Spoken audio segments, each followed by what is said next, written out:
This is a reading in A Course in Miracles, Chapter 18, Section 4, The Little Willingness. The holy instant is the result of your determination to be holy. It is the answer. The desire and the willingness to let it come precedes its coming. You prepare your mind for it only to the extent of recognizing that you want it above all else. It is not necessary that you do more. Indeed, it is necessary that you realize that you cannot do more. Do not attempt to give the Holy Spirit what He does not ask, or you will add the ego to Him and confuse the two. He asks but little. It is He who adds the greatness and the might. He joins with you to make the holy instant far greater than you can understand. It is your realization that you need to do so little that enables Him to give so much. Trust not your good intentions. They are not enough. But trust implicitly your willingness, whatever else may enter. Concentrate only on this, and be not disturbed that shadows surround it. That is why you came. If you could come without them, you would not need the holy instant. Come to it, not in arrogance, assuming that you must achieve the state its coming brings with it. The miracle of the holy instant lies in your willingness to let it be what it is. And in your willingness for this lies also your acceptance of yourself as you are meant to be.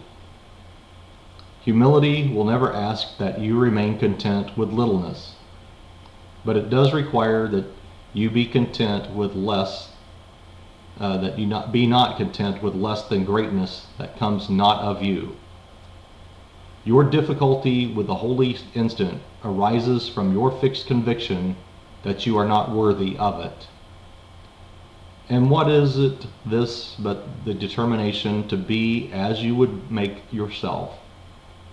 God did not create His dwelling place unworthy of Him. And if you believe He cannot enter where He wills to be, you must be interfering with His will. You do not need the strength of willingness to come from you, but only from His will. The holy instant does not come from your little willingness alone.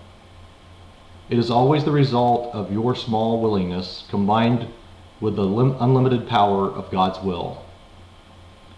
You have been wrong in thinking that this is needful to prepare yourself for Him.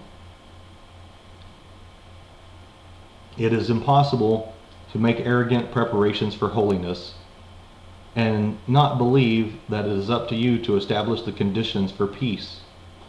God has established them. They do not wait upon your willingness for what they are. Your willingness is needed only to make it possible to teach you what they are. If you maintain you are unworthy of learning this, you are interfering with the lesson by believing that you must make the learner different. You did not make the learner, nor can you make him different. Would you first make a miracle yourself and then expect one to be made for you? You merely ask the question.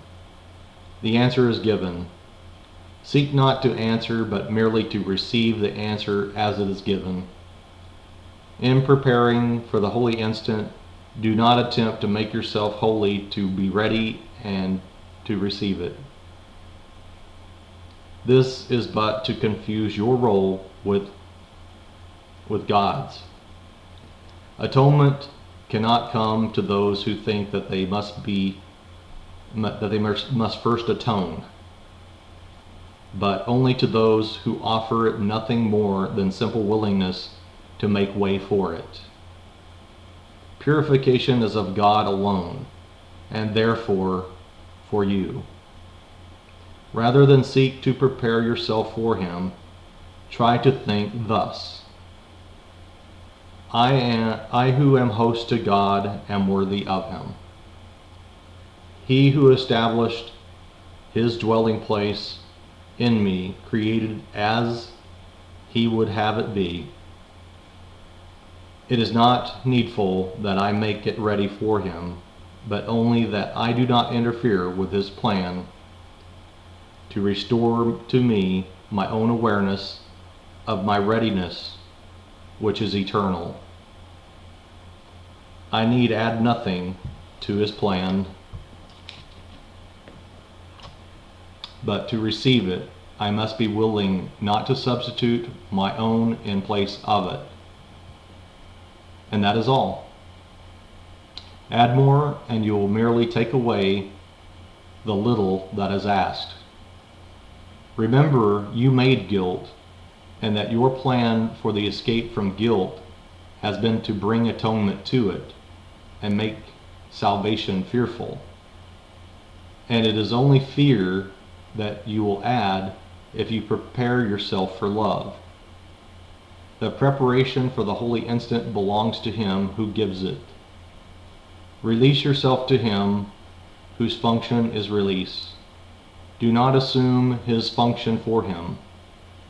Give him but what he asks, that you may learn how little is your part and how great is his. It is this that makes the holy instant so easy and so natural. You make it difficult because you insist there must be more that you need to do.